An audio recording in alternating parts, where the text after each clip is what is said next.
ఒకానొకప్పుడు ఒక ఆశ్చర్యకరమైనటువంటి సందర్భం ఒకటి జరిగింది. జయ విజయులని శ్రీవైకుంఠంలో ఆ శ్రీ మహావిష్ణువు యొక్క పార్షదులు వాళ్ళు లోపలికి ఎవ్వరూ వెళ్లకుండా కాపు కాస్తూ ఉంటారు. ఒక్కొక్కసారి స్థానబలం చాలా విచిత్రమైనటువంటి అహంకారాన్ని తీసుకొస్తుంది. అహంకారం తీసుకురావడానికి ఒక కారణం ఉండాలనుకుంటే అంతకన్నా పొరపాటు ఇంకోటి లేదు. నాకు ఏమీ లేదండి అని అహంకరిస్తాడు. ఒకడు ఉందని అహంకరిస్తే నాకు ఏ గొడవ లేదండి. ప్రతివాడికి ఆఫీసులో చాలా పనులు ఉన్నాయనుకోండి, నాకు ఏ గొడవ లేదా, ఇదే ఎప్పటికి వెళ్ళిపోవచ్చు, నేను హాయిగా నాది తేలిక సీటని అహంకరిస్తాడు. అహంకరించాలన్న కోరిక ఉండాలి, కానీ అహంకరించడానికి ఒక ప్రత్యేకమైన విభూతి ఉండవలసిన అవసరం లేదు. ఏమీ లేదని కూడా అహంకరించవచ్చు. కాబట్టి ఆ అహంకారమే కొంప ముంచేస్తుంది. శ్రీ మహావిష్ణువు యొక్క ఏకాంతవాసాన్ని రక్షించే వాళ్ళం మేమే. మా అనుమతి ఉంటే తప్ప విష్ణు దర్శనం అవ్వదు. మేము అనుమతిస్తే పెడతారు, మేము అనుమతించకపోతే విష్ణు దర్శనం అవ్వదు. ఇది ఎంత దూరం వెళ్ళిందంటే భాగవతంలో ఒకనాడు శ్రీ మహావిష్ణువు లక్ష్మీదేవి ప్రణయ కలహానికి లోనయ్యారు. ఏదో ప్రణయం, వాళ్ళిద్దరూ ఆడుకుంటున్నారు. దాంపత్యం అన్న తర్వాత అందులో చిన్న కోపం రాకపోతే అసలు పండదు. ఎప్పుడూ పరమ ప్రేమతో తాళి కట్టిన దగ్గర నుంచి ఎన్నడూ అసలు ఒకరినొకరు మాట అన్నది అనుకోని దాంపత్యం అనుకోండి, అంతకన్నా అర్ధరహితమైన దాంపత్యం ప్రపంచంలో ఇంకోటి ఉండదు. ఎప్పుడో అప్పుడు దెబ్బలాడుకోవాలి. అంటే కావాలని ముహూర్తాలు పెట్టుకు దెబ్బలాడుకోమని నా ఉద్దేశం కాదు. ఏదో చిన్న మాట పట్టింపు, కొద్దిగా కోపం వస్తుంది, అది భయంకరంగా ఎవరో జోక్యం చేసుకునే అవసరం రాకూడదు. ఆవిడ ముందు మాట్లాడాలని ఈయన, ఆయన మాట్లాడకూడదా అని ఆవిడ, ఇద్దరు ఏదో కాసేపు ఆ బెట్టు చేసి ఆ తర్వాత ఇద్దరు ప్రశాంతంగా సంతోషంగా ఉంటే ఆ ప్రణయ కలహం ఏదో పాకం పలచగా ఉన్నది కొంచెం బాగా తీగ పాకంగా సాగినంత అందాన్ని ఇస్తుంది సంసారానికి. మనసులో అర్థం చేసుకోవడానికి మరింత అవకాశాన్ని ఇస్తుంది తప్పించని మరీ మూడో మనిషి వచ్చి జోక్యం చేసుకోవలసినంత భయంకర స్థితులను పొందకూడదు దాంపత్యం. లక్ష్మీదేవి ప్రణయ కలహంతో ఒకసారి ఏకాంతవాసం నుంచి బయటికి వచ్చి ఈ పాటికి ఆయన నేను కనపడలేదని బెంగపెట్టుకుని ఉంటారు అని ఆయన బెంగపెట్టుకోవడం కాదు, ఆయన దగ్గరికి వెళ్ళి చాలాసేపు అయిందని ఈవిడికి బెంగ కలిగేది. అందుకని ఈవిడ లోపలికి వెళ్ళిపోతుంది. నిత్యానపాయని కదా అమ్మవారు. అలా ఉండాలి దాంపత్యం అంటే, అంతే. అలా ఉంటుందా అండి అనకండి. ఆవిడ అలా ఉంది కాబట్టే మనం ఇలా ఉండాలని మనకి తెలిసింది. మన కోసం ఆవిడ అలా ఉంటుంది. అంతేగాని ఆవిడికి పిచ్చిక్కి అలా ఉంటుందని సిద్ధాంతాలు చెప్పకూడదు. కాబట్టి నిత్యానపాయని ఆ తల్లి లోపలికి వెళుతోంది. బయటికి రావడం అంటే నీ ఇష్టం, కానీ లోపలికి వెళ్ళడానికి మా అనుమతి ఉండాలన్నారు వీళ్ళు. నేను ఆయన దగ్గరికి వెళ్ళడానికి మీ అనుమతి ఎందుకంది ఆవిడ. స్వామి విశ్రాంతి తీసుకుంటున్నారేమో, ఇప్పుడు మీరు వెళ్ళి మళ్ళీ గొడవ చేస్తే బాగుండదు, మీరు ఇప్పుడే కోపంగా బయటకు వచ్చారు, మళ్ళీ వెళ్ళి ఆయన శాంతి భంగం చేస్తారు, వీలు లేదన్నారు. ఆవిడే లక్ష్మి. లక్ష్మి అన్న మాటకు అర్థం ఏంటంటే లక్ష్మ, గుర్తు బట్టి లక్ష్మి. అందరికీ టేబుల్ మీద నేమ్ ప్లేట్ ఉంటే ఒక ఆయనకి గది బయట నేమ్ ప్లేట్ బయట లోపలికి పంపించడానికి మనిషి ఉన్నాడు అనుకోండి, ఆయన లక్ష్మి గొప్పది టేబుల్ మీద బోర్డు ఉన్నవాడి లక్ష్మి కన్నా. లక్ష్మ గుర్తు చేత తెలియబడతాడు. ఒక ఆయన కారు దిగితే ఇలా అడ్డంగా ఓ పెద్ద రాగి ప్లేట్ కూడా వేసుకుని ఒక ఆయన కూడా వెంట దిగి వస్తుంటాడు అనుకోండి, ఇంకా పెద్దవాడని గుర్తు. సరే ముందు వెనక కూడా పోలీస్ కార్లు వెళ్ళాయనుకోండి, ఇంకా అంతకన్నా చెప్పడం నాకెందుకు వచ్చిన గొడవ. కానీ కాబట్టి లక్ష్మ, వాటి చేత లక్ష్మి తెలుస్తూ ఉంటుంది, వైభవం తెలుస్తూ ఉంటుంది. వీళ్ళ లక్ష్మ ఏమిటి? ఆవిడ అనుగ్రహమే. శ్రీ మహావిష్ణువు ఉన్నటువంటి ఏకాంతవాసం బయట కాపలా కాయగలిగినటువంటి లక్ష్మి ఆవిడ అనుగ్రహం. అందుకే అమ్మవారికి ఒక పేరుంది, యశస్విని, కీర్తినిచ్చేది అని. ఇంతమంది ఇలా కూర్చుంటే నేను ఒక్కడనే ఇక్కడ కూర్చుని మాట్లాడితే మీరు వింటున్నారంటే నా గొప్ప కాదు. అయ్యో వీడు మాట్లాడితే అంతమంది వినేటట్టు చేసి వీడు చెప్పాడన్న కీర్తిని వీడికి కట్టపెట్టి వీడిని సంతోషింపజేస్తానని అమ్మవారు అనుగ్రహిస్తే ఇక్కడ కూర్చున్నాను. కాబట్టి ఆవిడ యశస్విని. దానివల్ల ఎవరు సంతోషిస్తోందంటే మా అమ్మ సంతోషిస్తోంది నాతో పలికించి. ఇవన్నీ నేనే పలికేస్తున్నాను అనుకుంటే, అయితే నువ్వే పలుకని అందంటే నా బతుకు బయటడిపోతుంది. అది అమ్మవారి యొక్క తత్వం. కీర్తినిచ్చింది ఆవిడ. జయ విజయులుగా ఉండండిరా అంది ఆవిడ. ఉండండిరా అంటే నువ్వే లోపలికి వెళ్ళొద్దన్నారు వాళ్ళు. ఆవిడంది మీ లక్ష్మి తొలగిపోతుంది. మీ లక్ష్మి తొలగిపోతుందంటే ఓ కారణం రావాలిగా. అందుకు వెనకాల వచ్చారు సనకసననాథులు. వాళ్ళు ఎప్పుడూ బాలురుగా ఉంటారు. ఎప్పుడూ బాలురుగా ఉంటారంటే బాలురైన వారికి ఓ రక్షణ ఉంటుంది. తమ రక్షణ తాము చూసుకోరు. ఏ ఇబ్బంది వచ్చినా అమ్మానో నాన్నగారండి అనో అరుస్తారంతే. వాళ్ళు ఎప్పుడూ భగవంతుడినే చూస్తారు. మహాజ్ఞానులు వాళ్ళు. అందుకని వాళ్ళు శ్రీ మహావిష్ణు దర్శనానికి వస్తున్నారు. వస్తుంటే మరి లక్ష్మి శాపం ఉంది కదా, పోవాలి వీళ్ళకి పదవి. అందుకని వీళ్ళు వాళ్ళని అడ్డగించారు. వాళ్ళని అడ్డగిస్తే వాళ్ళు అన్నారు, మాకు విష్ణువుకి అరమరికలు లేవు, మేము ఎప్పుడైనా వెళ్ళి దర్శనం చేసుకోగలిగిన వాళ్ళం. ఈ అహంకారం అప్పుడే ఉందని మీరు అనుకుంటున్నారేమో. ఆ అహంకారం అప్పటి నుంచి ఇప్పటి వరకు ఎప్పటి వరకు కూడా ఉంటుంది. త్యాగరాజస్వామి అంతటి వారు వెంకటాచలం వెడితే తెర వేసి ఇప్పుడు కాదు రేపు రా అన్నారు. త్యాగరాజస్వామి ఆయన అక్కడే కూర్చుని తెరదీయగరాదా అని కీర్తన చేశారు. తాళాలు వేసుకుందామని అర్చకుడు అనుకుంటే తలుపులు తెరుచుకుని తెర తీసుకుని వెంకటేశ్వర స్వామి గారు దర్శనమిచ్చారు. బుద్ధి వచ్చి లెంపలు వేసుకుని కాళ్ళ మీద పడ్డాడు. కరిగొండ వెంగమాంబ గారి విషయంలో అదే అయింది. ఎంతో మంది మహాభక్తుల విషయంలో వాళ్ళ దర్శనానికి అడ్డొస్తే వాళ్ళని పక్కకి తీసి పరమేశ్వరుడు దర్శనమిచ్చాడు. ఎన్నో శివాలయాల్లో నందీశ్వరుడు పక్కకి వెళ్ళిపోయాడు. నాకు దర్శనం అవ్వాలి, నా భక్తుడు వచ్చాడు అడ్డుగా ఉన్నావు లే నంది అంటే పక్కకి వెళ్ళిపోయాడు. ఇప్పటికీ ఆ దేవాలయాల్లో నంది పక్కకుండి భగవంతుడి భక్తులు దర్శనం చేసుకునే అవకాశం ఇచ్చాడు. భగవంతుణ్ణి చూడాలని భక్తుల ఆర్తి అనుకుంటుందో, పరమభాగవతోత్తముడైన వాణ్ణి చూడాలని భగవంతుని యొక్క ఆర్తి అలా ఉంటుంది. కాబట్టి ఇప్పుడు మేము లోపలికి వెళ్ళడానికి అనుమతి ఏమిటయా? ఆయన మా కోసం ఎదురు చూస్తాడు, మేము ఆయన కోసం ఎదురు చూస్తాం, మేము స్వేచ్ఛగా వెళ్ళొచ్చు, తప్పు చేస్తున్నారు అడ్డకండి అన్నారు. వీల్లేదు, మీరు వెళ్ళడానికి వీల్లేదు, మా అనుమతి ఉండవలసిందే అన్నారు. మీ అనుమతి ఉండవలసిందేనా? మీరు ధూర్తతనంతో ప్రవర్తించారు, మీ యొక్క పరిధిని అతిక్రమించారు, అందుకని ఈ పదవికి మీరు పనికిరారు, మీరు ఈ పదవిని విడిచిపెట్టి భూలోకంలో రాక్షస యోనుల యందు పుట్టండని శపించారు. వీళ్ళు పెద్ద అలజడి చేస్తూ అయ్యో నా పదవులు పోయాయి, మాకు శాపవాక్కు విడిచిపెట్టారు, ఎలా పోతుందని పెద్ద బాధలు పడి కేకలు వేస్తూ వాళ్ళ కాళ్ళ మీద పడ్డారు. శ్రీ మహావిష్ణువు బయటకు వచ్చాడు. స్థితికారుని యందు ఒక ప్రజ్ఞ ఉండాలి. స్థితికారుడు అంటే పరిపాలనాంశ ఉన్నవాడు. విష్ణువు పరిపాలనాంశ. ఒక్కొక్కసారి పని చేయించుకునేటప్పుడు ఇలా చూపించి చేయించాలి, ఒక్కొక్కసారి మీరు తప్ప ఇది ఇంత బాగా ఎవరు చేయరు అందుకు మీకు అప్పచెప్తున్నాను అన్నారు. ఒక్కొక్కసారి మీకు ఇంక్రిమెంట్ రాద్దాం అనుకుంటున్నానండి, మీరు చేసే పని చూసి ఎంత బాగా చేస్తారండి అని ముందు రోజు చెప్పి 3 రోజులు పోయాక పెద్ద పని అప్పచెప్పాలి. ఒకసారి బతిమాలి చేయించుకోసారి, ఒక్కొక్కసారి చూపుడు వేలు చూపించి పని చేయించుకోవాలి. అంతేగాని అస్తమానం అధికారం ఉందని చూపుడు వేలు చూపిస్తానంటే వాడు సమయం చూసి సెలవు పెడతాడు, అప్పుడు లేనిపోని ప్రమాదాలు వస్తాయి. అందుకని స్థితికారుడు పరిపాలనాంశలో ఉన్నవాడు ఎలా ఉండాలో అలాగే ఉంటారు విష్ణువు. అందుకే అన్ని వేళలా పెత్తనంతో ఉండరు. భృగు వచ్చి వక్షస్థలం మీద తంతే ఏమీ తెలియని వేళ అయ్యో పాపం మీ కాలు నొచ్చుకుందేమో అని కాలు పడుతున్నట్టుగా అరికాల్లో ఉన్న కన్ను నొక్కేస్తాడు. అది స్థితికార లక్షణం అంటారు. అంటే పరిపాలనాంశయందున్న వాడికి అది తెలిసి ఉండాలి తప్ప నేను అధికారిని అంటే లేనిపోని ఉపద్రవాలన్నీ వస్తాయి. కాబట్టి ఇప్పుడు ఆయన ఏమీ ఎరగని వాళ్ళ బయటకు వచ్చాడు. సర్వజ్ఞుడు, ఆయనకి తెలియదా ఏమైంది ఎందుకు అరుస్తున్నారన్న. జయ విజయులు అన్నారు, అయ్యా మేము ఇలా శాపం ఇచ్చాం, మా ఎందు ఏమైనా దోషం ఉందా అని అడిగారు. మీ ఎందు ఏం దోషం లేదు అని జయ విజయుల వంక చూసి, ఇన్నాళ్ల నుంచి పని చేస్తున్నాం, ఒక్క తప్పు చేస్తే వాళ్ళు శపిస్తే మమ్మల్ని వెనకేసుకు రాలేదు మా బాస్ అని అనుకోవచ్చు కదూ. అందుకని ఆయన ఒక గొప్ప సిద్ధాంతాన్ని చెప్పారు. తనువున పుట్టినట్టి బిడిదంబకు కొష్ట మహాగదంబు చేవనరితదీయ చర్మము వివర్ణత నొందిన రీతి భృత్యులొప్పని పని చేసినన్ విభుని బంధురచారు యశంబు పేరు పెంపును చెడిపోయి దుర్యశము పొందుతునందురు విష్టపంబులన్ అన్నారు. అసలు ఈ శరీరం ఉంటుంది, ఈ శరీరం ఒకడికి ఏదో కొంచెం నల్లగా ఉంది, ఆయన తెల్లగా ఉండాలని కోరిక. ఈలోగా కుష్ఠవ్యాధి వచ్చింది, కుష్ఠవ్యాధి వచ్చి తెల్లటి మచ్చలు వచ్చాయి. అబ్బా ఎలాగో తెల్లగా అవ్వలేకపోయాను కానీ ఎంత బాగుందో తెల్ల మచ్చలు వచ్చినట్టు పెట్టుకున్నాడు అనుకోండి, వేళ్ళు ఊడిపోతాయి.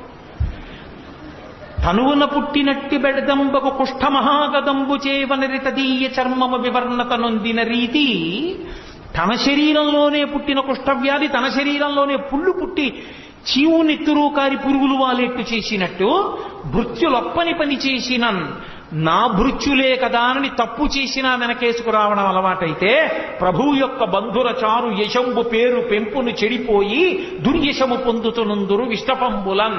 అర్థం పర్థం లేకుండా ఎన్ని తప్పులు చేసినా వెనకేసుకు రావడం అలవాటైపోయిన ప్రభువు చిట్ట చివరికి అపకీర్తిని పొందుతాడు. తప్పు చేస్తే తప్పు చేశామని చెప్పవలసిందే, లేకపోతే నా ధర్మం పోతుంది. వాళ్ళకి అవమానం జరిగింది, అవమానం జరగడానికి కారణం మీరు నా భృత్యులని వెనకేసుకొస్తే నా ఒంట్లో పుట్టిన కుష్ఠరోగాన్ని అట్టిపెట్టుకున్నవాడిని అవుతారు. ఇప్పుడు నేను మిమ్మల్ని వెనకేసుకు రాకపోతే మీకు బుద్ధి వస్తుంది, లోకానికి బుద్ధి వస్తుంది, తెలుసుకుంటారు అహంకారం ఎంత ప్రమాదకరమో. కాబట్టి అనుభవించవలసిందే, మీరు 3 జన్మలు రాక్షస యోనుల యందు పుట్టండి. 3 జన్మల రాక్షసయోనుల యందు పుట్టి వాళ్ళని నిగ్రహించిన పాపం పోయిన తరువాత నా చేతిలోనే సంహరింపబడి తిరిగి మీ స్థానములను మీరు అలంకరిస్తారు. అప్పుడు మీకు ఈ అహంకారం పోతుంది. అహంకారం పోవడం అంటే అంత తేలికండి. అహంకారం పోవడానికి ఎన్ని అవతారాలైనా స్వీకరించవలసి వచ్చిందో చూడండి. తప్పు వాళ్ళది, అవతారాలు ఆయనకి. సీతమ్మ తల్లిని పోగొట్టుకుని ఒక అవతారం, శిశుపాల దంతభక్తుల్ని చంపడానికి కృష్ణ భగవానుడిగా శిశుపాలుడితో రాజ్యం సభలో నానా మాటలు అనిపించుకుని ఒక అవతారం. ఇన్ని అవతారాలు ఎత్తి మళ్ళీ తన భృత్యుల్ని తాను తెచ్చుకున్నాడు. ఎంత దయ కలిగినటువంటి స్వామి అవతారంలో. కాబట్టి ఇప్పుడు వాళ్ళు రాక్షస యోనుల యందు జన్మించాలి. వాళ్ళు రాక్షస యోనుల యందు జన్మించడానికి యోగ్యమైన కారణం ఒకటి కల్పింపబడాలి. ఒకనాడు కశ్యప ప్రజాపతి ప్రదోష వేళలో జపం చేసుకుని అగ్నికార్యం చేసుకుంటున్నాడు. ఆయన భార్య దితి, అదితి దితి ఇద్దరు ఆయన భార్యలే. అదితి యందు దేవతలు పుడతారు, దితి యందు దానవులు దైత్యులు పుడతారు. దితికి ప్రదోష వేళలో కామాతురత కలిగి ఆమె భర్త దగ్గరికి వెళ్ళండి, మా తండ్రి తన కుమార్తెలందరినీ నీకు భార్యలుగా ఇచ్చాడు, అందరికీ సంతానం కలిగింది, నాకు సంతానం కలగలేదు. ఎక్కడైనా కులస్త్రీ తన భర్త వలన సంతానాన్ని పొందాలి అని కోరుకుంటుంది అని ఒక అద్భుతమైన మాట చెప్పింది. ఆవిడంది, ఏమయ్యా అసలు దీపించిన దీపముచే దీపము 2 కాక సికి 1 అయ్యున్ అంది. భర్త యొక్క తేజస్సే భార్య యందు ప్రవేశిస్తుంది, ప్రవేశించి మళ్ళీ కొడుకుగా పుడుతుంది. ఈ పుట్టిన కొడుకు ఎవరు?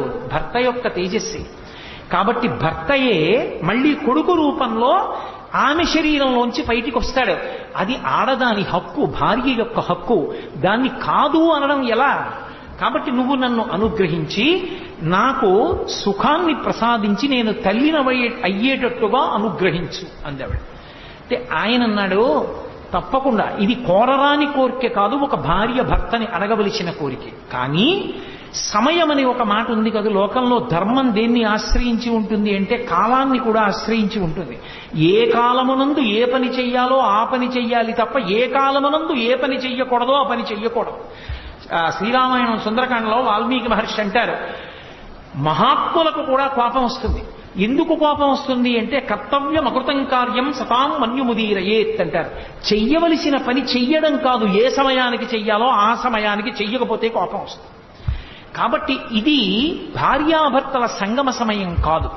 కాబట్టి నా మాట విను, తరుణి ఒక్క ముహూర్తముండు, ఇది సంధ్యాకాలము, ఈ కాలమందరయన్ భూతగణావృతుండగుచు కామారాతి లీలం వృషేశ్వర యానంబన సంచరించుటది అభావ్యంబయ్యే, ఈ ఉగ్రవేళన్ రమయింపన్ నిషిద్ధ కర్మంబగు ఎలా ధర్మమున్ వీడగన్. ఓ దితి నా మాట విను, ఇది ప్రదోష వేళ, ఉగ్రవేళ. అంటే లోకాన్ని బాధ పెట్టేటటువంటి ప్రాణులు, విషం కలిగిన ప్రాణులు సూర్యాస్తమయం తర్వాత నిద్రలేచి అన్నం తినాలి అని ఈశ్వర శాసనం. సత్వగుణం కలిగినటువంటి వాళ్ళందరూ సూర్యోదయాత్ పూర్వం లేచి సూర్యాస్తమయం వరకు లేచి ఉండాలి అని ఈశ్వర శాసనం. ఉగ్రవేళ అంటే ఉగ్రభూతములన్నీ లేస్తాయి, పాములు, తేళ్లు, జెర్రీలు ఇవన్నీ అన్నం తినడానికి బయటకు వచ్చే సమయం అది. దానితో పాటుగా ఉగ్రభూతాలు కూడా లేస్తాయి. కాబట్టి ఈ ఉగ్రవేళలో కామారాతి లీలన్ భూతగణావృతుండగుతు వృషీశ్వరయానంబన సంచరించుటది అభావ్యంబయ్యే. వృషభవాహనారూఢుడై పరమశివుడు, ఆయన కాముణ్ణి కాల్చినవాడు, ఆయన భూమండలం మీద తిరుగుతాడు అసలు సంధ్య వేళలో. ఆయన నీకు వరసకి మరిదవుతాడు, ఆయనకి స్వపరభేదములు లేవు. ఆయన వృషద్విచిత్ర తల్పయోర్ భుజంగముక్తికస్రజో గరిష్టరత్నలుష్టయో సురుద్విపక్షభక్షయో తృణారవింద చక్షుషో ప్రజామహీ మహేంద్రయో సమప్రవర్తయన్మన కదా సదాశివం భజే. ఆయన అన్నిటి యందు సమబుద్ధితో ఉంటాడు. నా వాళ్ళు వాడివాళ్ళు అన్న భావన ఉండదు. ధర్మాతిక్రమణం చేస్తే ఒప్పుకోడు. కాబట్టి ఈ సమయమునందు భార్యా సంగమం చేస్తే లోకకంటకులైన బిడ్డలు కలుగుతారు. అధర్మం ఎందుకు చెయ్యడం, నా మాట విని కొద్దిసేపు తాళు అన్నాడు. ఆమె కామాతురాణాం న భయం న లజ్జ, ఆమె తాళలేకపోయింది. ఆయన వస్త్రం పట్టుకు లాగింది. ఆయన వెంటనే వెళ్ళాడు. ఆమె కోరుకున్న సుఖాన్ని ఆమెకి కటాక్షించి వచ్చి ఆచమనం చేసి ప్రణవాన్ని జపం చేయడం ప్రారంభం చేశాడు. కొంతకాలం అయిన తర్వాత ఆమె గర్భం ధరించి వచ్చి అడిగింది, నేను గర్భం ధరించాను నీ తేజస్సు వల్ల అని. ఆయన వెంటనే దివ్య దృష్టితో చూసి అన్నాడు, రమించకూడని ఉగ్రవేళలో నన్ను నిగ్రహించి నాతో రమించావు, కాబట్టి నీ కడుపున పుట్టేటటువంటి సంతానం లోకాన్ని రక్షించేటటువంటిది కాదు. లోక భయంకరులైనటువంటి 2 జన్మిస్తారు. వాళ్ళిద్దరూ ఈ లోకంలో ఉన్నవన్నీ మావే మేమే అనుభవించాలంటారు. ఆ కారణం చేత విష్ణువుకి విరోధులవుతారు. శ్రీ మహావిష్ణువు యొక్క చేతి సుదర్శన చక్రధారల చేత తరగబడి వాళ్ళ శిరస్సులు కింద పడిపోతాయి. వాళ్ళు కీర్తి వహించరు అని చెప్పాడు. ఆమె చాలా రోధించింది. ఆఖరికి ఆమెకి 2 కుమారులు కలిగారు. ముందు పుట్టినటువంటి వాడికి హిరణ్యాక్షుడు అని పేరు పెట్టారు. వెనక పుట్టినటువంటి వాడికి హిరణ్యకశిపుడు అని పేరు పెట్టారు. 2 కవల పిల్లలు. కవల పిల్లలు పుట్టినప్పుడు మనకి శాస్త్రంలో ఏమిటంటే ముందు ఎవరు పుడతాడో వాళ్ళు చిన్నవాళ్ళు, వెనక ఎవరు పుడతారో వాళ్ళు పెద్దవాళ్ళు. ముందు ఆడపిల్ల పుట్టి వెనక మగపిల్లాడు పుడితే అన్నా చెల్లెళ్ళు అవుతారు తప్ప అక్కా తమ్ముళ్ళు అనకూడదు. ముందు పుట్టిన వాళ్ళు చిన్నవాళ్ళు, వెనక పుట్టిన వాళ్ళు పెద్దవాళ్ళు. కాబట్టి ముందు పుట్టినటువంటి వాడు ముందు పుట్టినటువంటి వాడు హిరణ్యాక్షుడు, వెనక పుట్టినవాడు హిరణ్యకశిపుడు. అందుకని హిరణ్యకశిపుడు పెద్దవాడయ్యాడు, హిరణ్యాక్షుడు చిన్నవాడయ్యాడు. చిన్నవాడైన హిరణ్యాక్షుడంటే హిరణ్యకశిపుడికి అమితమైన ప్రేమ తన తమ్ముడని. ఈ హిరణ్యాక్షుడికి లక్షణం ఉంది. హిరణ్యాక్షుడు అంటే పేరులో తెలియట్లేదండి. అందుకే పేరు పెట్టుకునేటప్పుడు పెద్దవాళ్ళకు అప్పజెప్పి పెట్టాలి తప్ప స్వతంత్రించి పెట్టకూడదు. పనికిమాలిన పేర్లు పెడితే వాడు కూడా అటువంటి భావాలు కలిగినటువంటి వాడి అయి ఆ పేరు పెట్టి పిలవగా అలాగే తయారవుతాడు. ఏదో పేరు బాగుందని పెట్టేయకూడదు. హిరణ్యాక్షుడు అంటే హిరణ్యము అంటే బంగారం, బంగారము అంటే లోభమునకు ప్రతీక. బంగారం ఎక్కడ చెప్పినా రుక్మ అన్న శబ్దం వేస్తారు. అందుకే రుక్మిణీదేవి అన్నదమ్ముల పేర్లన్నీ రుక్మాంగద, రుక్మకేతు, రుక్మబాహు, రుక్మకేశ, రుక్మిణి అన్ని రుక్మ అని పెట్టాడైన. రుక్మ అంటే బంగారం, బంగారం లోభానికి ప్రతీక. వాడు అనుభవించాడు, దాస్తాడు. ఇవన్నీ నావంటుంటాడు, ఇవన్నీ నావే, ఎవరికి ఇవ్వను, ఇంకోటి సుఖపడకూడదు, నేనేం చేస్తాను, నేను అనుభవించాను, దాచేసి ఇవన్నీ నావి అంతే నా సుఖం. హిరణ్యకశిప్ అంటే పడక అనుభవానికి గుర్తు. పక్క ఎక్కడున్నా భోగానికి గుర్తు మంచం. అందుకే మంచం మీద ఏం పెట్టరు, పవిత్రమైన వస్తువుల్ని మంచం మీద పెట్టరు, ఎందుకంటే అది భోగానికి ప్రతీక కాబట్టి. అందుకే ఆఖరికి శరీరత్యాగం కూడా మంచం మీద చేయకూడదు అని. అటువంటి మంచం భోగానికి గుర్తు. హిరణ్యకశిప్ అన్న మాటకు అర్థం ఏంటంటే వాడు తీసుకొచ్చి దాచేస్తాడు, వీడు అనుభవిస్తాడు, ఇంకోడు అనుభవించుకోడు. వీడి కడుపున కొడుకు పుట్టాడు, ఆయన ప్రహ్లాదుడు. పరహ్లాదుడు ఇంకోడు సంతోషిస్తే తను సంతోషిస్తాడు. ఎలా పడుతుంది ఇద్దరికి?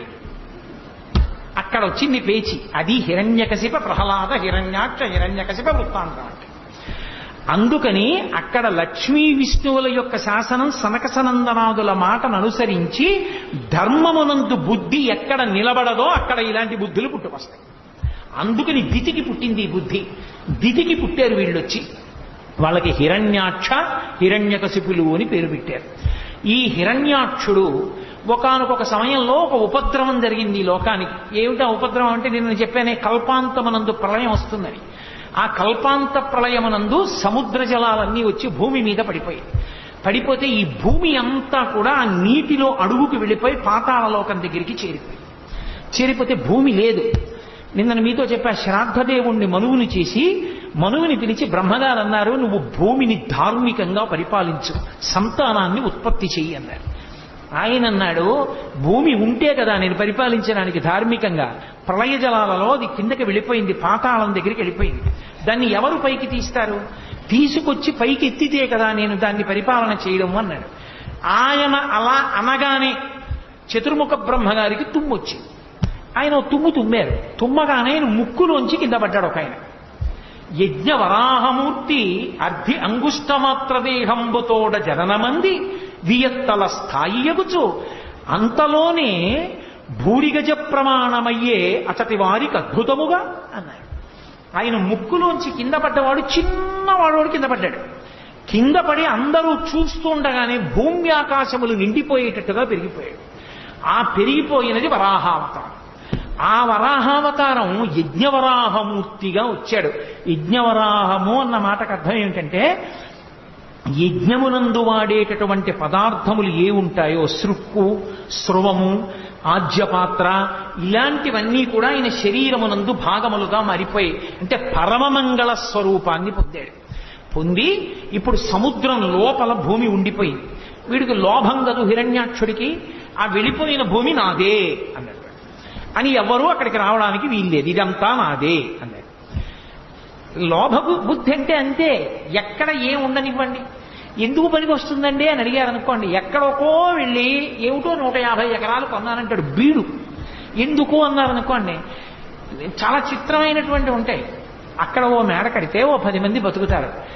ఈ పాడుపడిన ఇల్లు అమ్మబడదు, ఇది ఫలానా వారికి చెందుననో బోర్డు పెడతాడు. ఈ పాడుపడిన ఇల్లు అమ్మబడదు, వాడు అమ్మడం. పోనీ వాడు ఉండడానికి అది పాడుపడిన మేడని వాడే అంటున్నాడు. అంటే అమ్మితే ఎవడైనా కట్టుకుంటాడు. నేను ఎందుకు అమ్మావంటే ఎప్పుడో పెరుగుతుంది, నువ్వు ఉంటావా?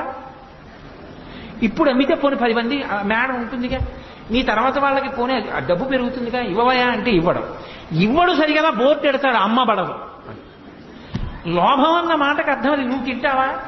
లక్షాధికారైన లవణమన్నమే కాని మెరుగు బంగారంబు మింగబోడు, పొందుగా మెరుగైన భూమి లోపల పెట్టి దాన ధర్మము లేక దాచి దాచి తుదకు దొంగలకిత్తురో దొరలకవునో, తేనె చుంటీగలియవా తెరుగునులకు భూషణ వికాస శ్రీధర్మపుర నివాస దుష్ట సంహార నరసింహ దురిత దూర. ఏం చేస్తాడంటే అదో అవగుణం, లోభం దాస్తూ ఉంటాడు. అది హిరణ్యాక్షుని యొక్క లక్షణం. అందుకని ఈ భూమి నాదని వాడు సముద్రంలో తిరుగుతున్నాడు. ఎవరైనా వస్తారేమో పట్టుకుపోతారేమో. ఏమో అంత భూమి ఏం చేసుకుంటావురా నువ్వంటే కావాలి. ఇప్పటికీ లేరేమిటి? ఎంతమంది లేరు? వేల ఎకరాలు నావే అని దాచుకుని తిరుగుతున్న వాళ్ళు లేరు. కాబట్టి లోభబుద్ధి అది హిరణ్యాక్షుని యొక్క అంశ అది. కాబట్టి ఇప్పుడు శ్రీ మహావిష్ణువు యజ్ఞవరాహావతారాన్ని పొందారు. అది ఎంత పెద్ద వరాహం అంటే భూమి ఆకాశములు నిండిపోయి పెద్ద పెద్ద రోమాలతోటి అది సముద్రంలోకి దిగింది. సముద్రంలోకి దిగితే ఓ చమత్కారం జరిగింది. దిగి భూమి ఎక్కడ ఉంది అని ఆయన ముట్టి పెట్టి వెతుకుతున్నాడు ఇలాగా పైకెత్తుదామని. ఈ ముట్టి పెట్టి వెతుకుతూ ఉంటే ఆ సముద్రంలో ఉన్న నీళ్లన్నీ రోమకూపాల్లోకి వెళ్ళిపోయాయి. రోమకూపాలంటే వెంట్రుకల దగ్గర ఉన్న కన్నాల్లోకి వెళ్ళిపోయింది నీరు. వెళ్ళిపోయి సముద్రంలో నీళ్లన్నీ తగ్గిపోయాయి. ఆయన ఒక్కసారి వెతికి మళ్ళీ ఇలా పైకి లేచి ఇలా అన్నాడు, చెవుల్లోకి నీళ్లు వెళ్ళాయని. ఆ జూలు నుంచి నీళ్లు పైకి లేచి ఇలా చల్లుకున్నాయి. ఏదో అభిషేకం చేసిన జలాలు పాత్ర పట్టుకుని మామిడి మండ వేసి చల్లుతుంటే మనందరం ఇలా తలలు పెట్టినట్టు బ్రహ్మాది దేవతలు శ్రీ మహావిష్ణువు యొక్క అవతారం ఇది, ఆయన ఒంటికి తగిలిన నీళ్లు మీద పడుతున్నాయని అందరూ వెళ్లి తలను వంచి నమస్కారం చేసి ఆ నీళ్లన్నీ వాళ్ళ మీద పడేటట్టుగా నిల్చున్నారు. ఎక్కడ పడితే అక్కడ ఎలా పడితే అలా స్నానం చేయకూడదు. నది దగ్గరికి వెడితే సంకల్పం చెప్పి స్నానం చేయాలి. సముద్ర స్నానానికి వెళ్ళారనుకోండి, మీరు వెళ్ళి సముద్ర స్నానం చేసేసానండి అంటే ఖాతాలో పాపం వేసి పంపిస్తారు. సముద్ర స్నానం చేస్తే మహాసంకల్పం చెప్పాలి. పెళ్లిలో చెప్తారే మహాసంకల్పం, అది చెబితే తప్ప సముద్ర స్నానం చేయకూడదు. ఇప్పటికీ రామేశ్వరం వెళ్ళినా రామేశ్వరంలో సముద్ర స్నానం చేసే ముందు మహాసంకల్పం చెప్పి చెయ్యాలి. నన్ను పొద్దున్న ఆయన అడిగితే చెప్పాను, మహాసంకల్పం చెప్పి చెయ్యండి సుమా రామేశ్వరం వెడితే. మహాసంకల్పం చెప్పని సముద్ర స్నానం చేయకూడదు. నది దగ్గరికి వెడితే సంకల్పం చెప్పి స్నానం చేయాలి. కాబట్టి ఒక్కొక్క చోట ఒక్కొక్క ధర్మం. ఆయన సముద్రంలో దిగి పైకి లేచి ఇలా ఊపితే ఆయన వెంట్రుకల మించి పడ్డ నీళ్లు మీద పడితే చాలని 33 కోట్ల మంది దేవతలు ఇలా నించున్నారు.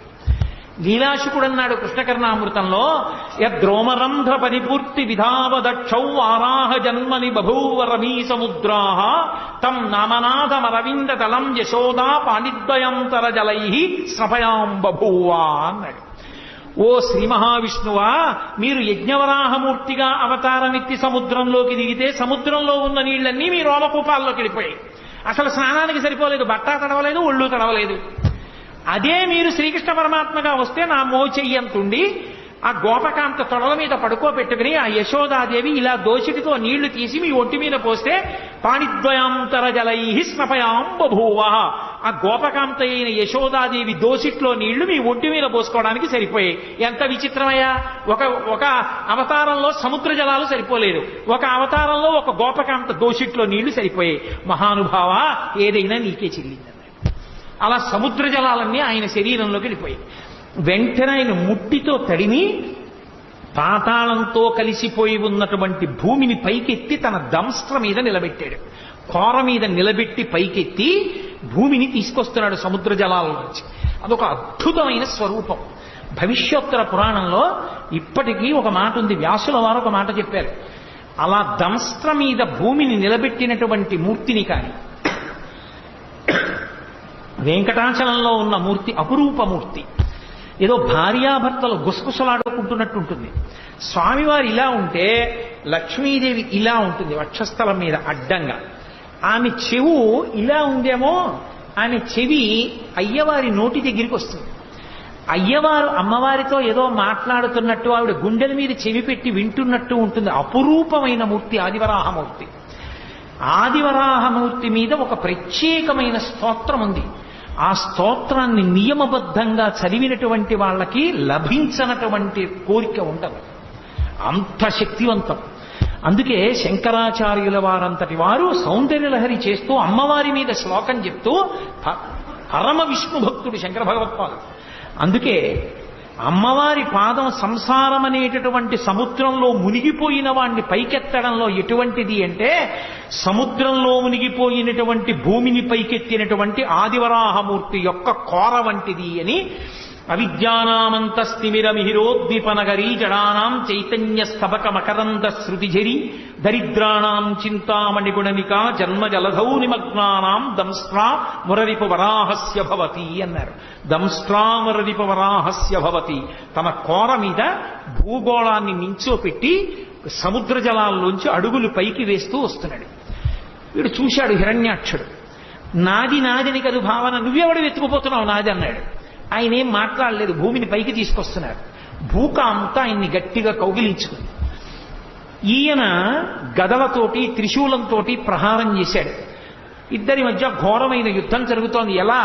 దంస్ట్ర మీద భూదేవిని నిలబెట్టి, ఎవరి కోసం? సృష్టిలో మనుష్యులకు ఆధారం ఉండదు జీవరాశికి. జీవరాశికి ఆధారం లేకపోతే ఏమవుతుంది? ఆధారం లేకపోతే మన పాపపుణ్యాలు పోగొట్టుకునే అవకాశం ఆగిపోతుంది. పుడుతున్నాం అనుకోండి, మనం చేసుకున్న పాపం పోగొట్టుకుని పుణ్యాన్ని కొత్తగా చేసుకోవచ్చు. లేదా అసలు పుణ్యము లేదు పాపము లేదు, రెండు సున్నా అయిపోయి అనుకోండి, ఇక పుట్టడానికి అవసరం లేదు. పాపం పుణ్యం లేనప్పుడు ఇక పుట్టడానికి శరీరం ఎందుకు? ఏం అనుభవించడానికి పుట్టాలి? ఇక పుట్టడం. అలా చేసుకోవాలంటే శరీరం ఉంటేనే సాధ్యం అవుతుంది. అందుకే ఈశ్వరుడు పుట్టుక ఇవ్వడం దయ. అటువంటి మహానుభావుడు ఈ జీవరాశి అంతా నిలబడడానికి భూమిని ఉంచాలని దెబ్బలు తింటూ భూదేవిని పైకి తీసుకొచ్చాడు. అది ఆయన కారుణ్యం. అందుకే ఆదివరాహమూర్తి యొక్క స్వరూపం లాంటి దయ కలిగిన స్వరూపం ఇక ప్రపంచంలో ఉండదు. అంతటి దయ కలిగిన వాడు. నేను మీతో మనవి చేశా, అవతారము అనగానే పక్కన దయా అన్న మాట ఉంటుంది. కాబట్టి ఇప్పుడు ఆ హిరణ్యాక్షుడు ప్రదోష వేళ అయింది, యుద్ధం చేస్తున్నాడు. యుద్ధం చేస్తుంటే బ్రహ్మాది దేవతలు అన్నారు, చీకటి పడితే వాళ్ళ శక్తి పెరుగుతుంది, కాబట్టి మహానుభావ సంహారం చేయమన్నారు. ఆయన ఏదో గతదారించి అసహ్య విక్రమ సమగ్ర స్ఫూర్తితో వేయగా దాన్ని యజ్ఞవరాహమూర్తి తప్పించి, ఆ హిరణ్యాక్షుడు విసిరినటువంటి గదని తప్పించి ఒక్కసారి ఆ రెండు కోరలు విదల్చి తన చేతిని ఎత్తి ప్రహారం చేసి ఒక్క దెబ్బ కొట్టారు గుండెల మీద. హడావిడి చెయ్యడమే కానీ భగవంతుడు ఎదురుగుండా కనపడినప్పుడు ఎంతసేపండి? నెత్తురు కక్కుకున్నాడు, వెంటనే అక్కడ పడి శరీరాన్ని విడిచిపెట్టేశాడు. అక్కడతో హిరణ్యాక్షుని యొక్క సంహారం పూర్తయిపోయింది. హిరణ్యాక్షుణ్ణి సంహరించడంలో కూడా దయ ఉంది. ఎందుకని? అహంకారంతో తన పదవిని పోగొట్టుకున్న జయ విజయులలో ఒకడు పొందినటువంటి మొట్టమొదటి జన్మ రాక్షసయోని యందు పుట్టిన జన్మలలో ఒకటి అదిగో ఆ హిరణ్యాక్షుడు. ఆ హిరణ్యాక్షుడుగా శరీరం విడిచిపెట్టేశాడు అంటే మళ్ళీ భగవంతుని మ్రోల ద్వారపాలకుడుగా వెళ్ళిపోవడానికి ఒక అడుగు ముందుకు వేసేశాడు అని. భగవంతుడే సంహరించి మళ్ళీ తన హక్కున చేర్చుకున్నాడు. అందుకే సంహార ప్రక్రియ యందు కూడా దయయే ఉంటుంది భగవంతునిలో. అలా హిరణ్యాక్ష సంహారం చేసినటువంటి పరమోత్కృష్టమైనటువంటి అవతారములలో ఒకటి యజ్ఞవరాహావతారం. యజ్ఞవరాహావతారాన్ని స్మరిస్తే చాలు రక్షణ కలుగుతుంది. యజ్ఞవరాహావతారాన్ని ఒక్కసారి తలుచుకుంటే చాలు మంగళం కలుగుతుంది. ఎందుకంటే అది యజ్ఞము యొక్క స్వరూపం. యజ్ఞము ఎక్కడ తలుచుకున్నా మంగళమే. అందుకే యజ్ఞ సాధనములతో కూడుకున్నటువంటి అమరికతో ఉన్న యజ్ఞవరాహావతారము యొక్క సంస్మరణ మంగళములకు దారితీస్తుంది. అందుకే ఒక్కసారి యజ్ఞవరాహమూర్తిని తలుచుకుని నమస్కారం చేస్తే చాలు. పోతన గారి జీవితంలో ఒక అద్భుతమైన ఘట్టం. పోతన గారు పర్ణశాలలో కూర్చుని భాగవతాన్ని ఆంధ్రీకరిస్తున్నారు. కర్ణాటకకి చెందిన ప్రభువు పోతన గారు నాకు భాగవతాన్ని అంకితం ఇవ్వనంటున్నారు, అందుకని చెప్పి వెళ్లి బంధించి తీసుకురమ్మని సైన్యాన్ని పంపించాడు. తీరా వాళ్ళు వెళ్లి పోతన గారిని బంధిద్దాం అనుకుంటే పర్ణశాల ముందు ఒక పెద్ద వరాహం ఒకటి పడుకుంది, తెల్లటి పంది. ఆ శ్వేతవరాహం కోరలు చూపించి పెద్ద అరుపరిచింది. భయపడిపోయి వాళ్ళు వెనక్కి వెళ్ళిపోయారు. సైన్యాధిపతి వచ్చాడు, ఆయన కూడా ఆ వరాహాన్ని చూసి భయపడిపోయి వెళ్ళిపోయాడు. మహారాజే స్వయంగా వచ్చాడు. అసలు ఆ వరాహమూర్తిని చూసి హడిలిపోయి చేష్టలుడిగిపోయి ఉండిపోయారు. లోపల మహానుభావుడు పోతన గారు ఆయన్ని నిగ్రహించను, భాగవతం నాకు అంకితం ఇవ్వమని ఒక్కసారి దర్శనం చేసుకెళ్ళిపోవాలనుకున్నాడు. ఆయన అలా అనుకోగానే పడుకున్న వరాహం లేచి ఒళ్ళు విదల్చుకుని నడుచుకుంటూ వెళ్ళిపోయింది.